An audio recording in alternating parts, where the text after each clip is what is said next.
Fala galera, beleza? Então nesse vídeo aqui eu vou passar algumas dicas e também tirar algumas dúvidas a respeito do Mac 3. Vou falar das configurações básicas, tá? Básicas para quem está saindo de um Arduino e partindo para uma outra plaquinha que vai utilizar o Mac 3, ou para quem pegou a máquina e não tinha nada instalado, vai precisar instalar o Mac 3, ok?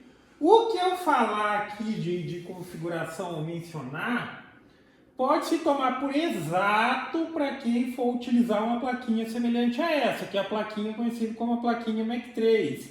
Lembrando que ela tem uma versão azul dela que muda mínimo, tá? Mínimo, só um pino ou outro que é diferente, mas se você utiliza uma dessa, por exemplo, deu problema, você tirar uma dessa, que é a vermelhinha, e colocar aquela azul, vai funcionar sem necessidade alguma de configuração, tá? Foi o que aconteceu quando eu peguei aquela máquina, aí eu troquei a placa daqui, que era uma dessa vermelhinha, coloquei lá, e a de lá eu coloquei aqui, uma azul, uma vermelha, porque, enfim, estava com um probleminha na questão de controlar a velocidade do spindle. Então eu coloquei a vermelhinha lá, resolveu. Provavelmente a que está aqui, ela está com um probleminha quanto a isso, mas nessa CNC, como eu não tenho inversor de frequência e o controle de velocidade do spindle é feito pelo potenciômetrozinho que tem aqui na frente, então não é um problema, tá? Mas enfim, fica como referência. Apesar de, enfim, falar a plaquinha Mac 3, essa daqui, o modelo dela é a RNR Ecomotion, tá ok? Então, enfim, a princípio também fica o convite para quem quiser participar do grupo que eu criei no Facebook, que é o grupo CNC em Ação, voltado para assuntos relacionados a CNC de uma maneira geral, construção, programação. Quem tiver dica, quem tiver dúvida, posta lá, o pessoal também está sempre ajudando. E caso não esteja vendo no canal do YouTube CNC em Ação, eu também criei um canal lá, ok? Lá ou aqui, né? Caso você já esteja no canal. Então vamos lá. Vamos falar a respeito aqui de configuração básica. Eu sempre dou uma ênfase para quem é mais leigo no assunto também, tá? Às vezes, a princípio, a pessoa já entende, já está saindo, já está trocando, mas pode ser que uma pessoa ou outra esteja vendo vídeo ao acaso, está começando a ver assuntos relacionados a CNC. Então, sempre eu dou uma ênfase nesse assunto. E nesse ponto, o que eu menciono é que assim, antes de mais nada, entenda, e isso provavelmente é dúvida, para quem está pensando em montar uma CNC bem básica, que dá para trabalhar, é funcional, mas eu digo assim, cara, se você puder pular a etapa de Arduino, CNC Shield, já ir para uma plaquinha própria para CNC, com driver melhorzinho, eu super recomendo. Não dá, a gente tem que ter calma e paciência. Vai de Arduino mesmo, assim que a coisa der certo, aí parte para uma plaquinha melhor, com os driverzinhos melhor. Só que o que eu estou mencionando nesse aspecto é porque daí já vai surgir a dúvida. Pô, eu consigo utilizar o programa Mac 3 com Arduino, CNC Shield? Não consegue, tá? Arduino e CNC Shield, eles têm uma variedade também de programas que são compatíveis. Programas como o mais conhecido, eu acredito, o G-Code Sender, o BCNC, eu acho que seria o nome. Tem algumas opções para Arduino e CNC Shield, mas o Mac 3 não é compatível. Às vezes a pessoa fala, mas é tudo igual e tal. Mas assim, eu vejo no Mac 3 algumas vantagens. A principal delas que eu posso citar para vocês aí, sem dúvida, é o fato de quando um trabalho, se por algum motivo quebrou uma fresa, se por algum motivo acabou a energia elétrica, e é um trabalho daquele tipo que demora horas para ser feito na CNC, você consegue dar continuidade do ponto que parou, do ponto que quebrou a fresa, do ponto que a máquina desligou. Isso dentre várias outras opções, tá ok? Mas enfim, para uma máquina mais já partindo para uma coisa mais bacana, mais elaborada, eu acho muito bom o Mac 3. Tem outros programas aí que o pessoal fala, esse é melhor ainda e tal, mas eu não posso opinar porque eu não utilizo, mas do Mac 3 eu gosto bastante, tá? Então o que eu vou falar aqui vai partir do ponto que você já entende como se faz as ligações aqui dos motores, até eu já expliquei em um outro vídeo que está no canal, não tem segredo, é super fácil, super intuitivo, mas acompanhe um vídeo para fazer as ligações tudo certinho, sempre verifique. Então vamos supor que nessa parte de fazer ligação, motores de passe, fonte, relé, essas coisas, tá tudo ok. O que eu vou falar aqui é a respeito da configuração do programa, configuração básica que você precisa se atentar aqui nele, ok? Então, antes de mais nada, já começo pela questão do programa Mac3. Se você fizer o download da internet, tome cuidado com o seguinte aspecto. Vai estar disponível o Mac3 versão demo. Você precisa colocar licença para ele ficar totalmente funcional. Se você instala a versão demo, quando você coloca um arquivo para recortar, ele lê o arquivo até a metade e depois para. Então, às vezes a pessoa, pô, minha máquina está lendo o arquivo até a metade e para. É porque você está utilizando a versão demo do programa Mac3, tá ok? Então, primeiramente, instalar o programa Mac3 e ativar ou colocar a licença nele, ok? Primeira questão. Aí já entra outro ponto importante. Que é, digamos assim, quando você conectar essa plaquinha no seu computador, independente da versão que seja o Windows, ele vai reconhecer essa plaquinha. O Windows ele reconhece a plaquinha, só que não necessariamente ela está apta a funcionar com esse programa, que seria o Mac3. Para funcionar com o programa, você precisa colocar um plugin no programa, que aí sim ele passa a se comunicar com a placa, o programa com a placa, tá ok? Esse plugin que você vai colocar, ele chama RNR, eu vou mostrar aqui certinho, deixa eu abrir aqui, você acha facilmente para fazer download na internet. E para quem comprar uma plaquinha, sempre vem um CDzinho junto. E nesse CDzinho tem esse plugin, que é esse daqui, ó. Aí não deve estar pegando, vamos aproximar um pouquinho aqui agora. Esse plugin aqui, ele chama assim, ó, rnrmotion.dll. Aí esse arquivo, seja se você tiver o CD, seja se você baixar da internet, você vai simplesmente vir aonde foi instalado o programa Mac3, vai abrir a pasta Mac3, vai clicar em plugin e vai colocar ou colar, copiar e colar esse arquivo aqui dentro, como o meu está.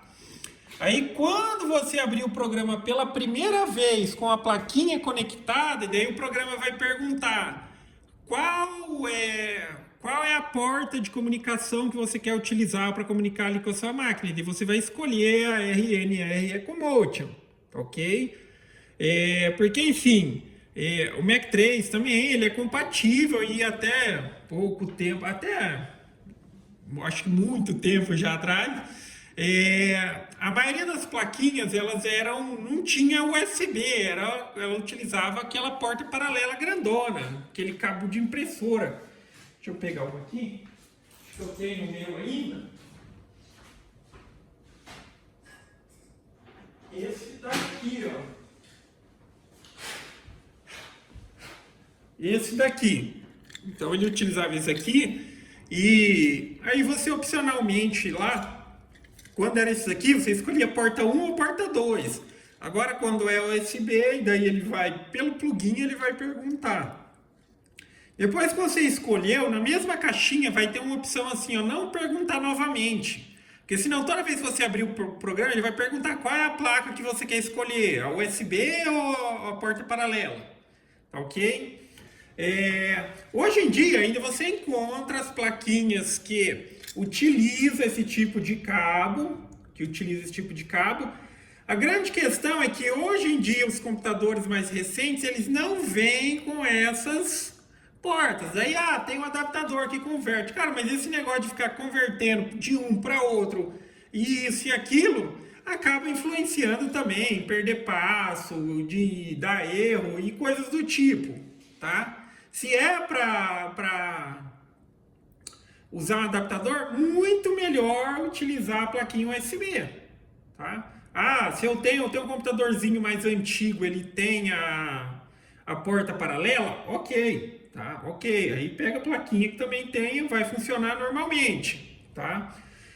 Uma vez eu até falei isso num vídeo que tipo a porta paralela, essa porta aqui era mais confiável que a USB. Teve gente que achou ruim. Porque, nesse tipo de plaquinha aqui, o que acontece? Sai um sinal do computador, o computador converte, chega na plaquinha, ele converte novamente e manda para o driver. Aqui, o sinal chega na placa direto, tá? Mas, enfim, funciona, mas eu só quis dizer que, tipo assim, pode ver que os equipamentos, esses maiores e tudo mais, eles dão preferência para esse tipo aqui. Mas enfim, essa placa está caindo, esse tipo de conexão é bem difícil de ter hoje em dia. Mas enfim, mencionado esse aspecto, questão da instalação do plugin, ok. Então você já tem o programa instalado, já tem a possibilidade do programa se comunicar com a placa ela já está devidamente ligada, instalada, drives, motor, essas coisas. Aí vamos entender o que precisa fazer de configuração básica aqui para que a sua máquina ela passe a trabalhar corretamente. Para que ela possa trabalhar corretamente. Configurações básicas. Se for entrar muito a fundo em configurações e possibilidades do programa, cara, ele oferece uma infinidade de configurações. Mas para o básico, colocar a máquina para funcionar, para recortar aquilo ali, não precisa fazer muita coisa. O que é importante aqui, uma vez que você instalou o programa? Primeira coisa que você tem que fazer, você vai vir em Config e vai selecionar o tipo de unidade, tá? Por padrão, se você baixou da internet, bem provavelmente ele vai estar em inches, que seria o equivalente a polegadas. Para nós aqui é milímetros. Então essa é a primeira configuração básica que você faz no programa. Milímetros, ok? Outra configuração que você precisa fazer, aí também vai depender um pouquinho do tipo de placa que você está utilizando. Porque a maioria delas vai oferecer a conexão X, Y, Z. E pode ser que seja começando aqui X, Y, Z e A. X, Y, Z e A. Se você tem uma máquina que utiliza 3 motores, um em cada eixo, você vai utilizar X, Y, Z, ok. Vai funcionar normalmente. Se você utiliza, e eu recomendo que seja assim, no pórtico, como essa daqui, e qualquer máquina maior que essa de pórtico, recomendo que tenha 2 motores no Y, um de cada lado, tá? Um de cada lado. Esse negócio de colocar só um no meio da máquina, eu acho que para uma máquina que tenha mais que... Cara, no limite, 1 metro de largura, 1 metro de pórtico já não vale a pena. A tendência de torcer é muito grande. Então, 2 motores.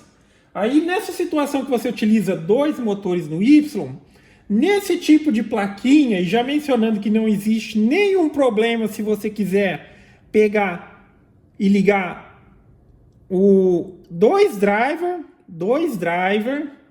no mesmo sinal, não tem problema algum, tá? Não tem problema algum. Vamos supor que a sua plaquinha só tem X, Y, Z. E você tem uma máquina que tem 4 motores, você pode pegar, por exemplo, 2 sinais do Y e ligar em cada um dos drivers. Obviamente, um motor para cada driver. Dá para ligar 2 motores num driver?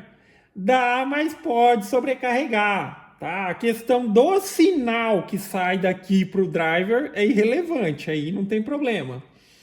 Só que, enfim, estou mencionando isso porque nesse tipo de plaquinha, se você optar por ligar X, Y, Z e A, aí aqui no programa você vai ter que dizer, olha, o eixo ou o motor que está ligado no A, eu quero que ele seja um motor escravo de outro motor, que é justamente aqui, ó.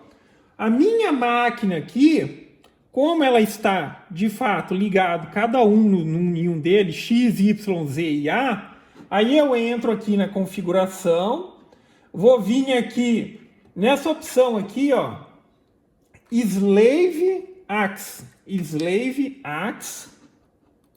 vou vir nela aqui, ó, e vou dizer aqui no eixo Y que eu quero que o A seja o escravo dele. Tá vendo? Pode ver aqui, ó, no Z nada, no X nada. Agora aqui no Y, eu digo, sei lá, às vezes se a sua máquina tiver 2 motores no X ou alguma coisa do tipo, foi invertido, fosse o caso, aí você teria que vir aqui e assinalar que o A é escravo do X. Mas nessa situação aqui, do tipo da minha máquina, o A é o escravo do Y. Então isso é uma configuração básica. O que pode acontecer também aqui é o seguinte: como são dois motores, pode haver a possibilidade que eles estejam funcionando de forma contrária, um tipo puxando o pórtico para frente e o outro puxando para trás, um para frente e um para trás. Aí sempre existe 2 possibilidades de inverter essa situação. Quando tiver lá com o driver, se você quiser inverter de forma física, eu não quero mexer no programa. Você vai pegar lá, vai ter bobina A menos A mais, B menos, B mais. Você só precisa pegar um desses, ou A mais e A menos, ou B mais e B menos, e inverter. Só isso resolveu o problema. Aí se o que estava vindo para um lado, ele passa aí para o outro. Se você não quiser modificar de forma física, daí você vem aqui no programa, em configurações, portas e pinos, você vai vir aqui ó, em motor outputs, ou motor, saídas para o motor. Você vem aqui, ativa o eixo A, se for dessa forma. E aqui, ó, nessa opção Gear Low Action, você vai inverter, tá? O meu tá assinalado aqui porque eu precisei inverter. O motor escravo, ele estava funcionando de forma contrária. Mencionando que essa é a situação que eu tenho um motor ligado no X, um no Y, no Z e um no A. Se de fato você utilizasse aquela opção, eu só estou utilizando as 3 saídas, X, Y, Z, e no Y está ligado 2 motores e está funcionando ao contrário, aí obrigatoriamente você precisa ir lá e mudar de forma física, porque se inverter inverter aqui, do mesmo jeito eles vão continuar funcionando de forma contrária, tá ok? Então isso, configurações básicas de básicas. Nesse ponto, aí, enfim, para começar a utilizar o programa, quando você clica aqui e destrava, a sua máquina, uma vez que ela já estiver alimentada, com os motores conectados, como está a minha ali, ela já começa a obedecer aos comandos que podem ser comandos de movimentação por teclado. Caso o seu teclado não esteja reconhecendo, eu estou clicando no teclado, a máquina não está utilizando, certifique-se de que essa opção ela está assinalada. Está desassinalada, ficou verdinha assinalada. Tá vendo? A minha máquina já responde. Y se mexendo, X se mexendo e por fim, cadê o page up? O Z se mexendo. Eu já vi aqui que o meu Z, a princípio ele está configurado ao contrário. Ao contrário, tipo assim, você tem que entender o que é ao contrário, se é assim que você quer ou não. Mas, por exemplo, pode ver que aqui tem a tecla Page Up e Page Down. O que eu quero que fique configurado? Quando eu aplicar para cima, Page Up, é para ela subir. Só que, na verdade, ali na prática, ela está descendo. Observa. Você está pegando lá. E quando eu aperto para descer, ela está subindo. Então, eu vou fazer essa inversão no software. Eu não quero mexer lá. Eu venho aqui no programa. Vou vir aqui no programa. Vou colocar aqui na tela. Vou entrar aqui na opção Config, portas e pinos, motor. eu vou vir aqui no eixo Z, ó, e vou inverter a maneira como ele está funcionando. Eu vou assinalar ele também. Vou aplicar, vou dar um OK, tá? Quando você fizer algumas modificações do tipo assim, sempre fecha, tá? Fechou. Abre de novo.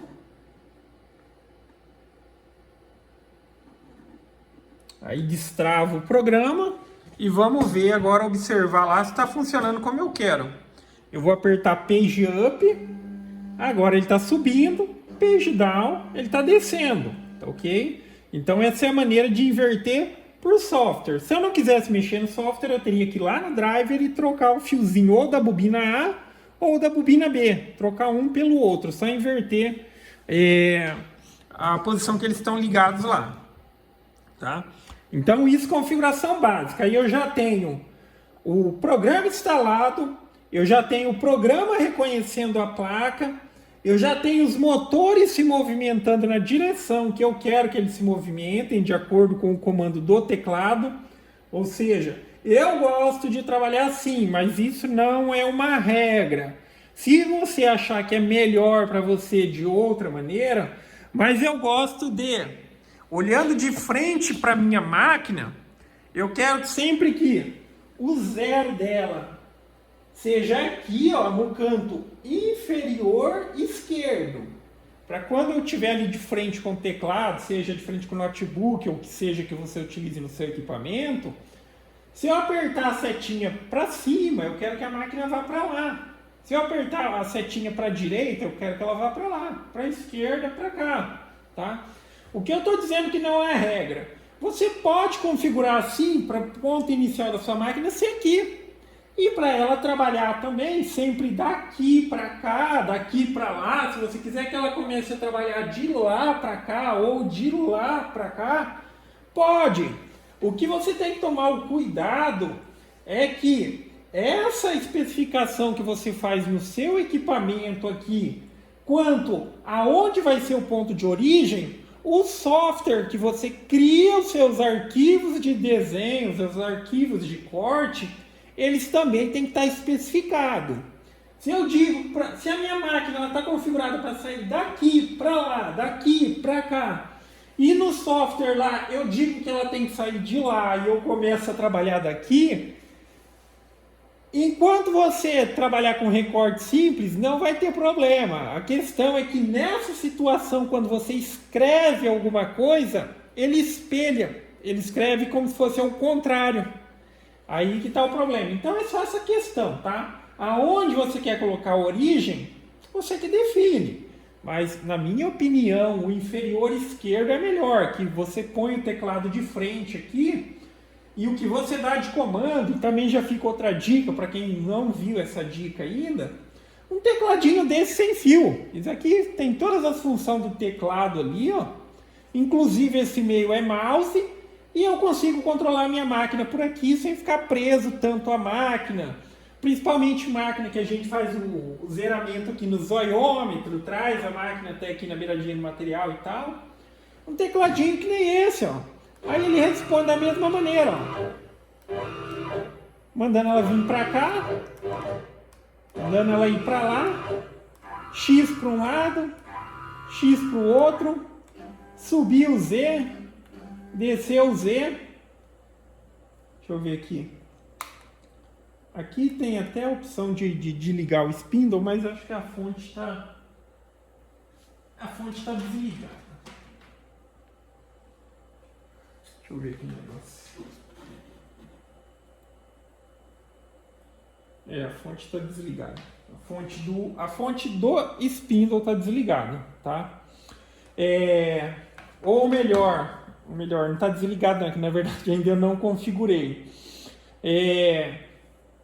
Aqui no meu caso, eu utilizo um relézinho para ligar o meu spindle, tá ok? Se for o caso, até mesmo questão de ter inversor de frequência, você também vai ter que fazer essa configuração. Se você utiliza, obviamente, qualquer equipamento que você aciona manualmente antes do trabalho, aí não vai precisar. Mas nesse caso aqui, já vamos configurar também. até passando despercebido isso, mas para fazer a configuração dessas portinhas aqui, ó, entenda, no caso dessa plaquinha aqui, ela tem as plaquinhas de sinal de entrada, que são essas IN, e essas plaquinhas que são as OUT, que são as de saída. Quando você quer acionar um equipamento ou que o comando saia daqui, você utiliza um comando OUT.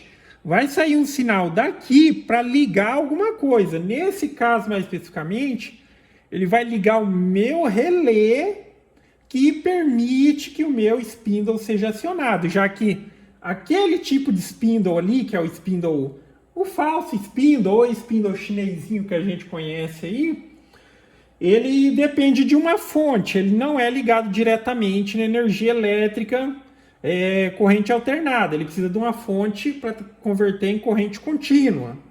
Aquele ali, mais especificamente, é 100 volts, mas não é o 100 volts da tomada 110, aquilo é corrente alternada, aquilo ali é corrente contínua, ele depende de uma fonte. Então, quando eu ligo o relé ele liga a minha fonte que aciona o meu spindle. Ali ele não está acionando ainda pelo comando aqui, ó, que deveria ser através aqui, porque eu não configurei ainda um sinal de saída. Vamos fazer isso agora aqui. Eu vou vir em config, portas e pinos. Vou colocar aqui, ó, em output signals, sinais de saída, tá ok? Eu vou vir aqui, ó, vou ativar o output 1. Ele está ativado, porém ele está ativado para o padrão da porta paralela. Padrão da porta paralela era a porta 1. Essa plaquinha aqui, ela vai ser sempre porta número 3, tá? Porta número 3. Então eu coloco aqui, ó, porta número 3. Aqui eu coloco pino, número e o pino que você vai utilizar. Então, nesse caso aqui, o output 1 é o pino 1. Pino 1. O output 2 é o pino 2. O output 3 é o pino 3. O output 4 é o pino 4. Poderia utilizar qualquer um desses outros? Sim, poderia. Sem problema algum. Tá? Então, eu vou colocar aqui 1. Vou aplicar. Vou dar o OK. A partir desse momento, quando eu clicar aqui, ele tem que ligar o meu spindle. Tá vendo? Tá? E da mesma forma, pelo teclado, seja pelo teclado normal, pelo tecladinho, quando a gente aperta a tecla F5, é o mesmo que ligar. Ó. Ligou, desligou, tá?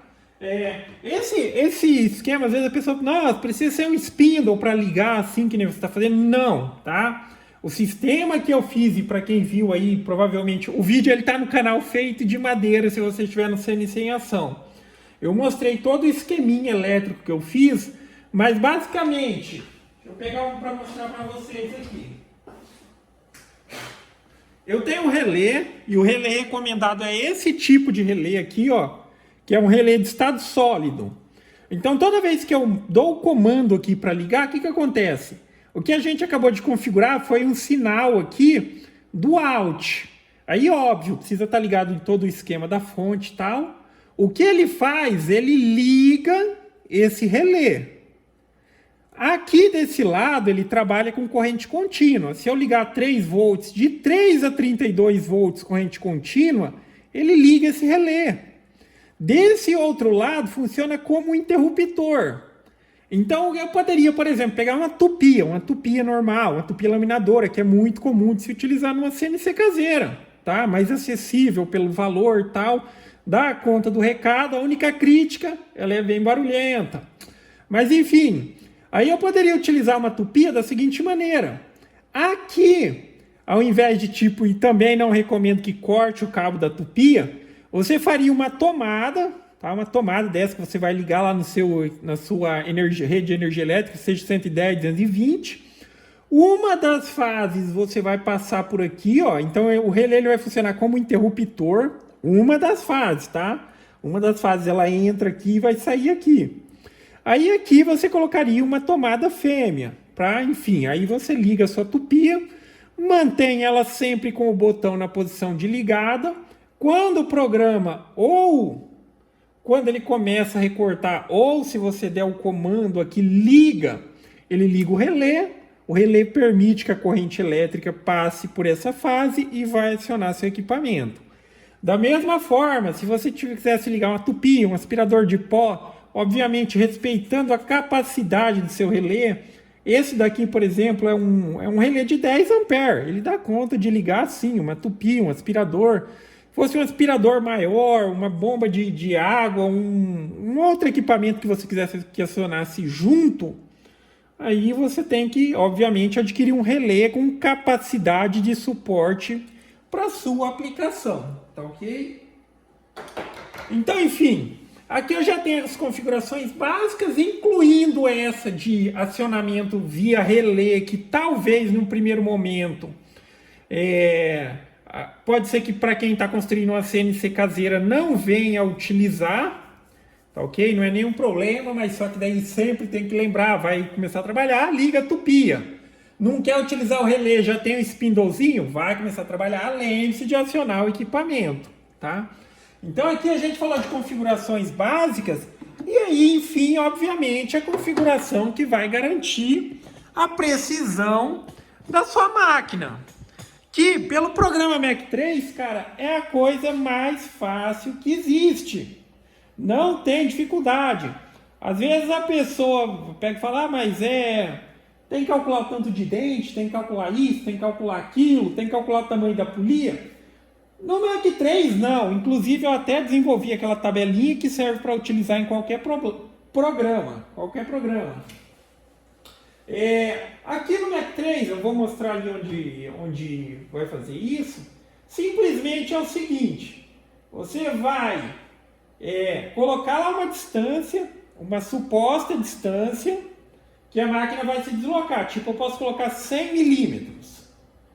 Vou dar um OK. A máquina ela vai se mexer naquele eixo. Aí eu preciso conferir quanto ela se mexeu. Ok? Dicas adicionais. Se você tiver um equipamento de precisão, eu recomendo que utilize um paquímetro.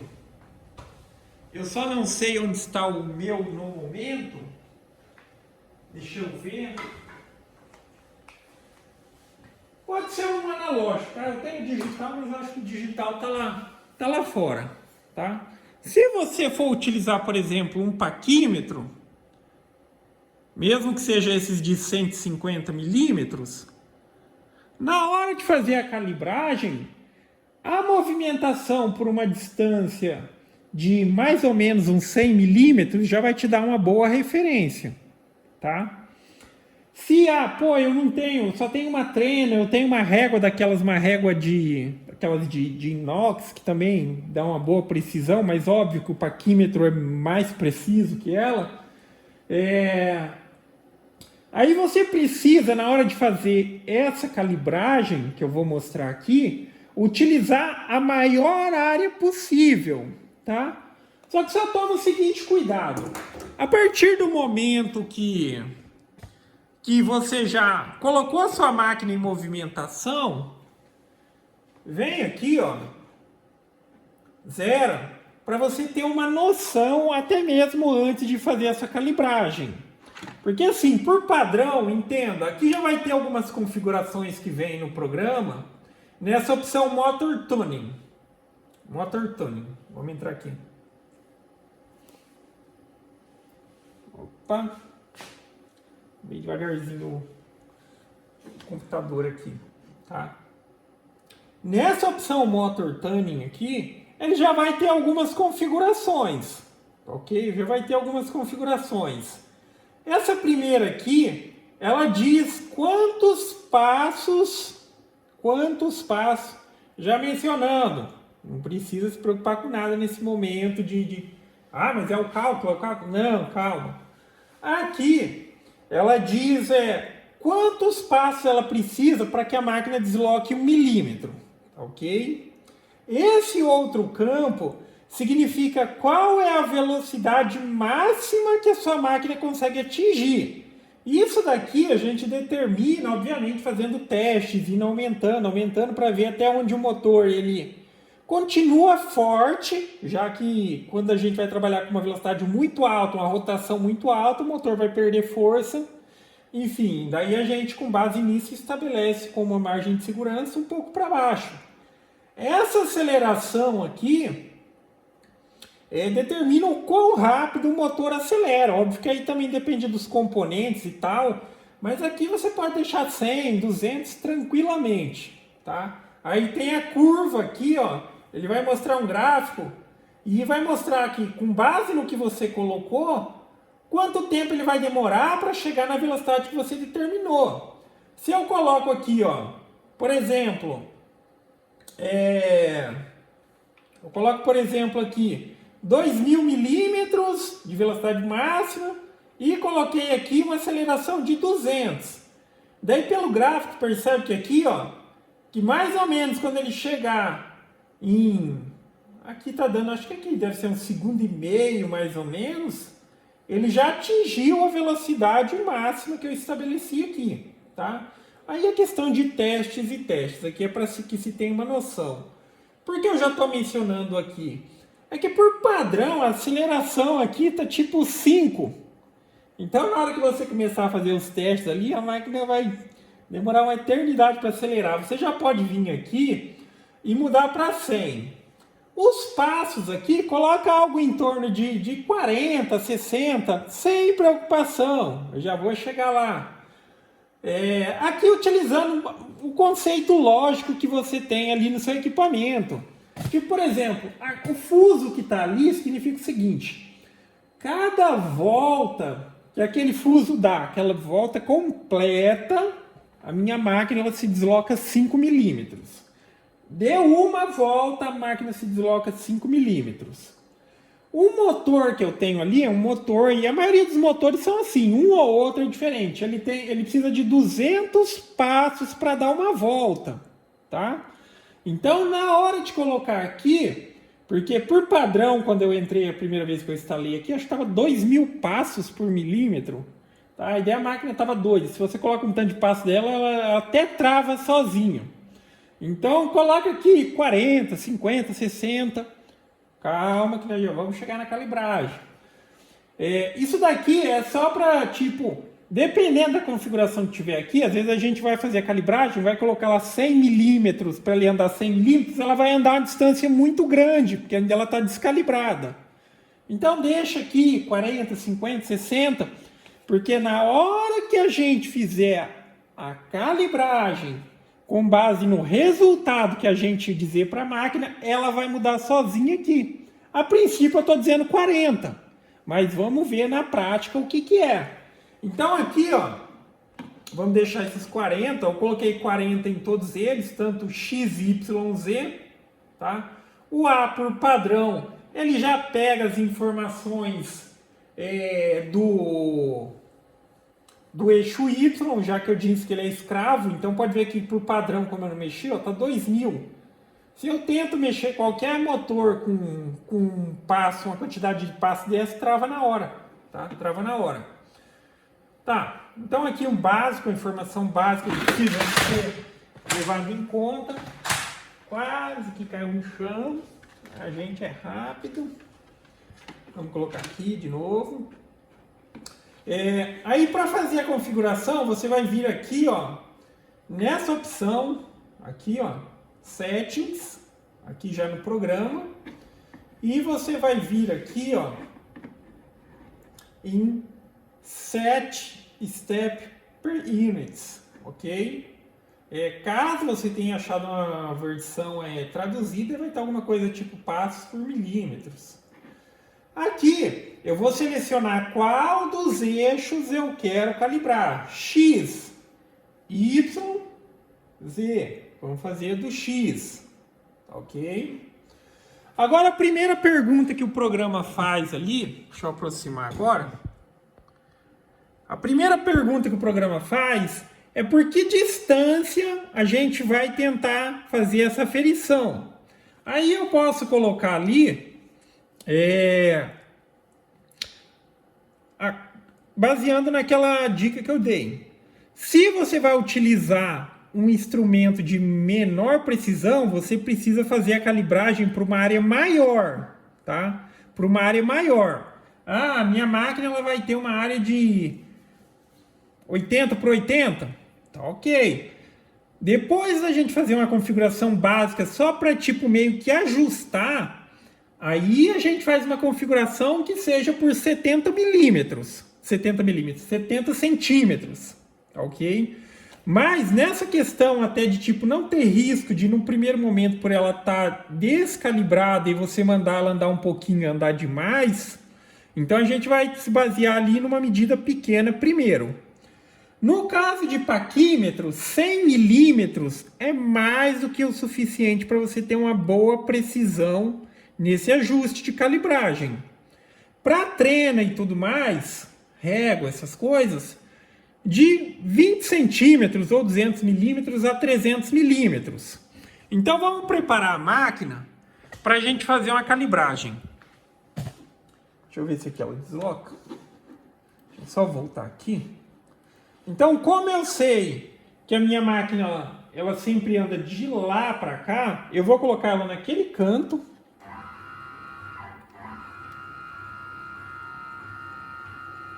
Colocar ela naquele canto. Vendo? Aqui ela está se movendo. Aqui no programa está dizendo que ela já andou quase 30 centímetros. Ali não andou nada, porque está descalibrado. Tá? Aí, óbvio, se atente nessa questão. Porque na hora de fazer a calibragem, você pode escolher. Se você colocar valor negativo, ela vai se mover para o lado negativo. Se você colocar valor positivo, ela vai para o positivo. Observa no programa, ó, que a minha máquina está indo para lá, ó. Ela está indo para lá e aqui está assumindo valores negativos. Tá vendo? Aí eu posso zerar aqui, ó. Se ela andar para cá, é positivo. Então, na hora de fazer a calibragem, eu vou colocar um valor positivo. Eu sei que ela vai andar para lá. Tá ok? Então, vamos lá. Esse zeramento aqui não interfere em nada, mas para via de dúvidas, vamos colocar aqui.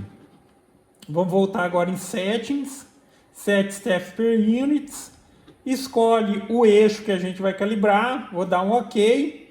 E nesse caso, eu vou fazer uma calibragem aqui só para mostrar o conceito para vocês, ok? Depois eu vou fazer com o paquímetro, o meu tem que fazer, porque eu precisei reinstalar e também já fica essa informação, às vezes a pessoa, pô, aí tá com o Windows 10. Funciona normal, tá? Porque eu tive um problema ali no HD e tal, e para formatar e tudo mais, eu preferi já colocar o Windows 10 logo, tá? Colocar o Windows 10 e tá funcionando normalmente. Então vamos colocar aqui, ó, que a gente vai querer que a máquina ela se desloque por 300 milímetros. 300, tá? Depois que eu der o OK aqui, o que a máquina vai fazer? Com base na configuração que tem lá, aquela configuração dos motores que eu falei, deixa 40, 50 e tal, ela vai mandar a informação para a máquina. E ela vai se deslocar um tanto. O que eu preciso dizer depois para o programa aqui é quanto de fato ela andou. Aqui eu estou dizendo para ela andar 300. Só que a gente vai tirar a medida e vai dizer para a máquina quanto ela andou. Com base nisso ela faz a correção.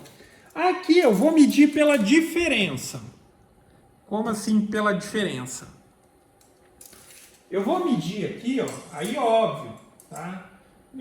Tire de um ponto fixo com um ponto que vai se movimentar. Tá vendo que aqui, ó, tá dando praticamente, ó, tá dando, vamos considerar 76 centímetros. Depois que ela se deslocar, aí eu vou fazer a diferença para dizer quanto para o programa que ela andou, ok? Então vamos lá. Deixa eu pegar até aqui, ó. Vamos usar a calculadora para fazer a conta, caso seja necessário. 76 centímetros, 760 milímetros. Só que eu estou dizendo para o computador, ó, ande 300. Vou dar um OK. E observa lá a máquina, também deixa eu enquadrar a máquina ali. Ela vai se deslocar uma determinada distância para cá. de acordo com os passos que tem lá. Mas se está calibrado ou não, a gente vai descobrir agora. Tá vendo? A máquina começou a se deslocar. Obviamente que não vai estar calibrado, porque já está quase batendo a distância ali.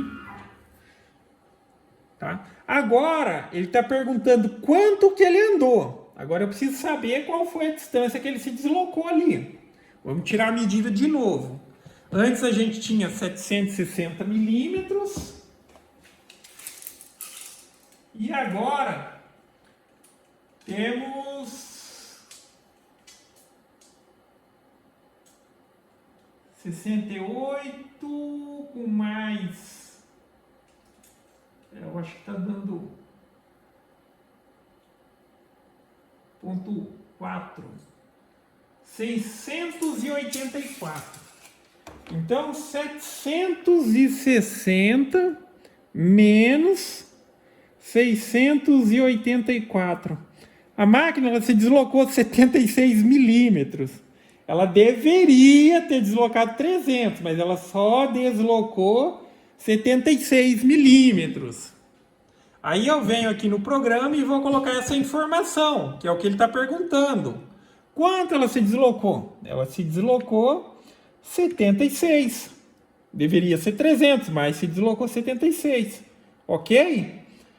Então ele está perguntando, olha, o X, o eixo X ele vai mudar o passo lá para 157, esse monte de número aqui, por units. Quer fazer isso? Ok. Vou dar um toque aqui. Sim. Ok. E esse é o procedimento que se repete para o Y, para o Z. Óbvio que como o Z é menor e tal, a gente faz com distâncias menores e tudo mais. Só que quando eu volto, por exemplo, aqui na aba Config e Motor Tunings, pode ver ó, que o X ele já foi modificado. Então agora nós faz o tira-teima ali para saber se de fato é isso mesmo. Vamos entrar aqui de novo. Ó. Agora eu vou entrar no X de novo e vou pedir novamente para ele andar 300 milímetros. 300. Aí vamos tirar de novo a medida aqui, tá? Tirar, não necessariamente precisamos tirar, né? Vamos só colocar aqui, já que, enfim, é os mesmos 684 que está ali. E a gente vai dar o comando agora para ela andar 300. E se ela estiver calibrado, ali tem que ficar com 38,4 de folga. Entre aquele espaço ali que seria a diferença. Vamos dar o OK.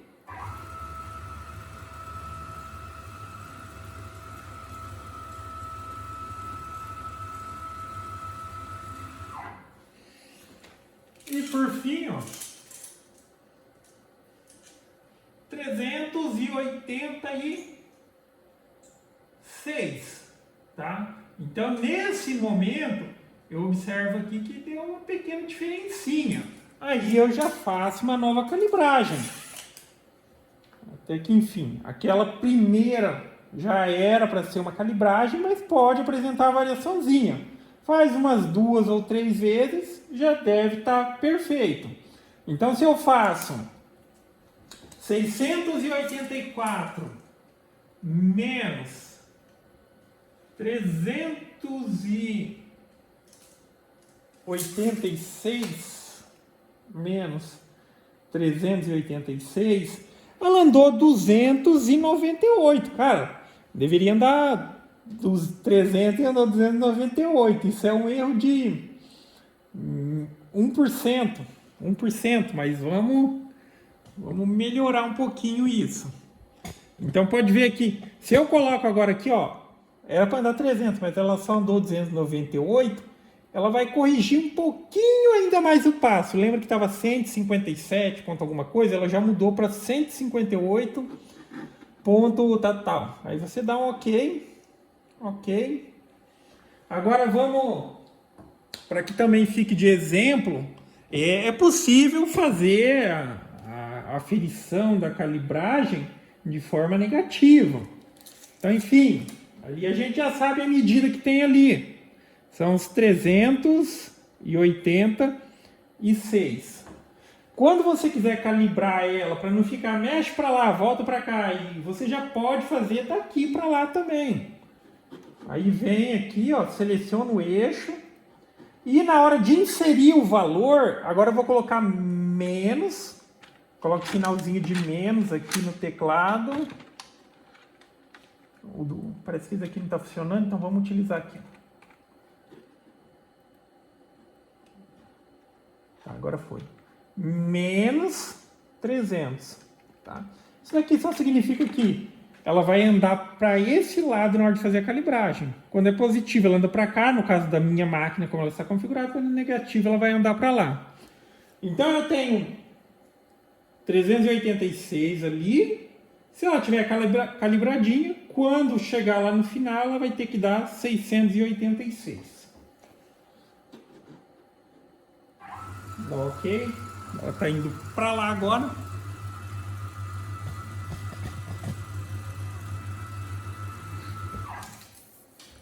E aqui, por fim... Opa...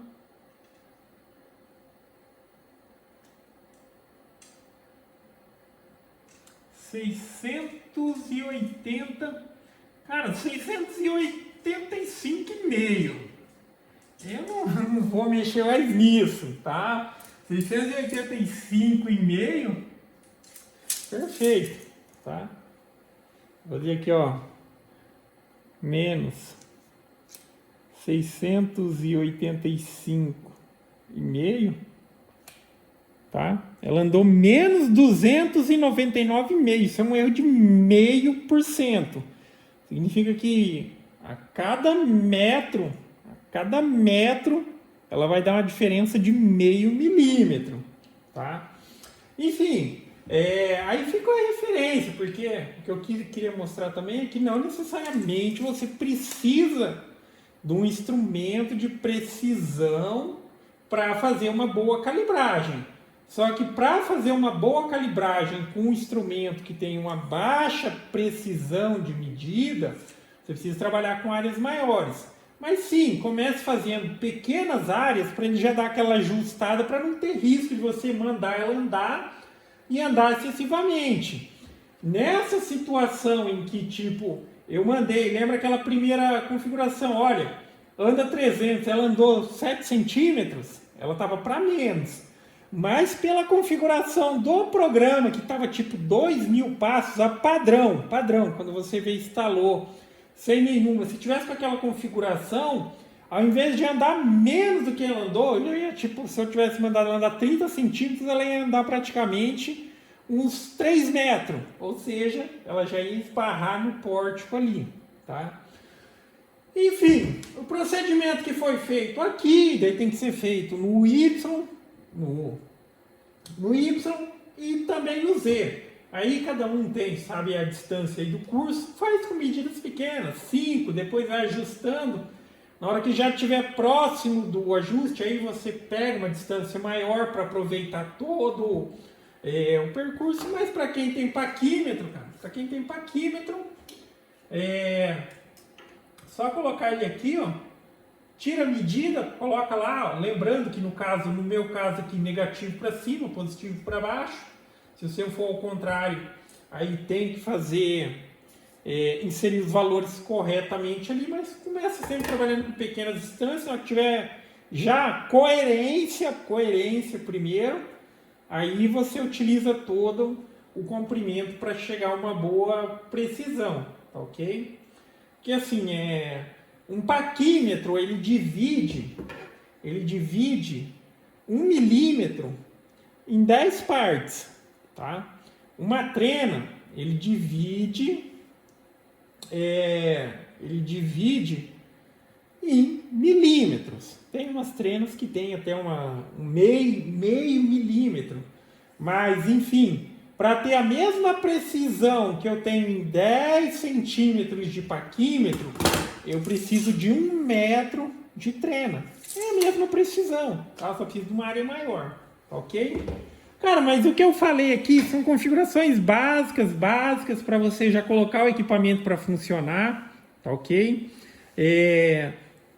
E óbvio que tem mais algumas coisas adicionais no programa que seriam interessantes, desde que você for utilizar esses recursos. Que posteriormente eu acho que é legal a questão de tipo ativar a opção. Já tem no canal Auto Tool Change ou troca de ferramenta semiautomática. Que resumindo aqui para quem possa estar vendo o vídeo ao acaso, existem processos que a gente utiliza na CNC mais de uma ferramenta. Eu posso utilizar uma ferramenta para fazer um entalhe, geralmente tem várias opções, mas vou dar um exemplo, uma V-Bit para fazer um entalhe de um logo, de um time e tudo mais, e depois eu coloco uma ferramenta só para fazer o recorte desse material, tá? Para separar a peça do material. De maneira convencional, o que você pode fazer? Você pode criar dois arquivos. O primeiro vai ser o arquivo para fazer o entalhe, daí você carrega no programa, ele executa, vem, desliga a máquina, você troca a ferramenta, coloca o outro arquivo, inicia, ele vai lá, faz o trabalho, volta e desliga o equipamento. Uma vez que você ativa essa troca de ferramentas semiautomática, o que ele faz? Primeira questão, a gente vai ter um único programa, independente de quantas fresas a gente for utilizar. E óbvio que tem que ter toda a lógica de criação que você faz lá no programa. Vamos supor, eu vou começar com essa ferramenta de entalhe, a máquina ela executa o processo, quando ela acaba o processo que cabe àquela ferramenta, ela já para ali mesmo e pede para substituir a ferramenta. Aí você sobe o equipamento pelo teclado, pelo tecladinho, caso você utilize, sobe, substitui e precisa novamente zerar a altura do Z, tá? A referência de x e y nunca. Zera a altura dele e dá um continue. Então você vai ter um único arquivo e ele vai trabalhar dessa maneira. Enfim, aí são aspectos complementares. Mas com base no que eu falei aqui, desde que você já tem o conhecimento básico de ligação, fez a ligação, as configurações básicas que você precisa fazer é isso, tá ok? Fazer as configurações básicas, incluindo o último estágio aqui, que é a calibragem, tá? Fez uma ou duas vezes, pode ser com treino, com paquímetro, a sua máquina já está apta a funcionar. E já mencionando, às vezes também, futuramente pode ser essa questão, poxa, eu montei minha máquina, isso não vai acontecer muito sem ser caseira, tá? Por mais que eu faça calibragem e tudo mais, está sempre fugindo 1 milímetro ou 2 milímetros. Entenda o seguinte, o erro de calibragem, ele vai sempre ampliando, tá? Se em 10 centímetros eu tenho 1 milímetro de erro, em 20 eu tenho 2, em 30 eu tenho 3, em 40 eu tenho 4, isso é um erro de calibragem, ele está se ampliando.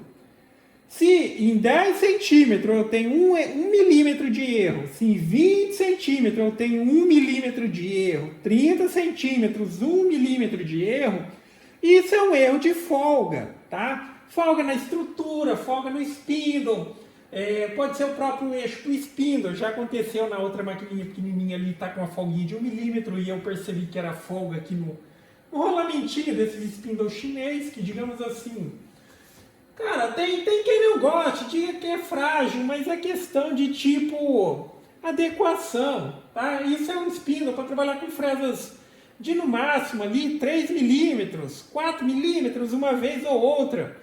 Não é um equipamento para ficar fazendo entalhe, não é um equipamento para trabalhar com passes profundos. Mas, cara, para fresinha fina, começando 1 milímetro, 2 milímetros, 3 milímetros, vai que vai, respeitando os limites do equipamento, ele vai durar muito. Eu não me arrependo nada de ter comprado esse spindlezinho para essa máquina, tá? A questão de silêncio, então, nível de ruído não tem nem comparação. Aí sempre tem opção, tá? Quer trabalhar com mais silêncio, vai trabalhar. Aquele trabalho é um trabalho, digamos, que o spindle vai dar conta, esse spindlezinho, apesar dele ter 500 watts, às vezes a pessoa vai associar, pô, a tupia também tem 500. teoricamente eles deveriam ter a mesma força, mas a estrutura, o rolamento, o induzido da tupia é outro tamanho, tá? Ela dá conta ali de arrochar ali nos trabalhos.